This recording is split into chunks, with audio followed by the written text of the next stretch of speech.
Goeiedag almal, dit is Theo en baie dankie dat jy luister na hierdie oordeenking.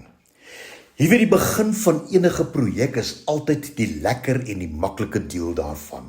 Maar om dit suksesvol te voltooi, verg die vermoë om te volhard tot dit suksesvol voltooi is. En hierdie proses is so uitdagend dat die Here dit vergelyk met 'n strawwe wedloop. Hebreërs 12 vers 1. Laat ons met volharding die wedloop loop wat voor ons lê.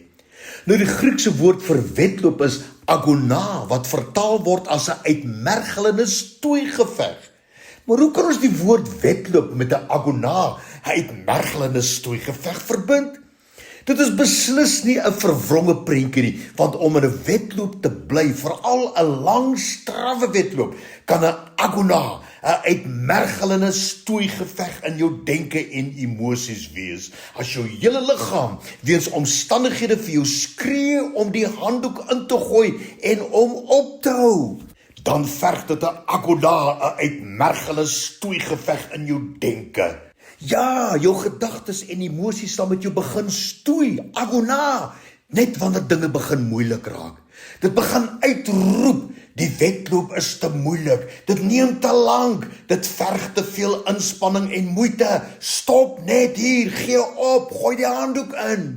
Dit is nou maar net eenmaal so dat probleme, uitdagings, teenkanting, al hierdie dinge in enige wedloop van die lewe verg agona, 'n uitmergelende stoeigeveg in jou denke en emosies, en dit is die rede waarom die Here jou aanmoedig en sê, laat ons met volharding die wedloop loop wat voor ons lê.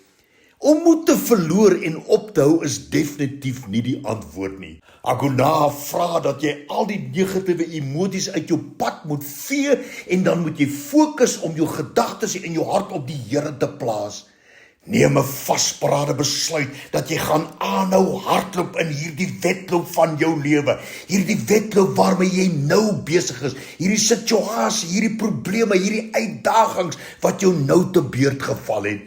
Hebreërs 12 vers 1 en 2. Laat ons met volharding die wedloop loop wat voor ons lê. Jou oog gefestig op Jesus, die leidsman en die volëinder van jou geloof. Ja, jy weet enige wedloop, daar is struikelblokke, daar is uitdagings en daar is kompetisie, maar die Here is saam met jou in hierdie wedloop van jou. Glo dit, omhels dit en hardloop om te wen.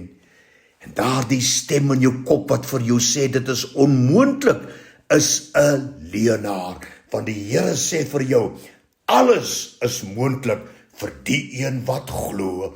Dankie Here, U gee ons die krag om hierdie wedloop te volëindig, suksesvol te volëindig, in Jesus naam, amen.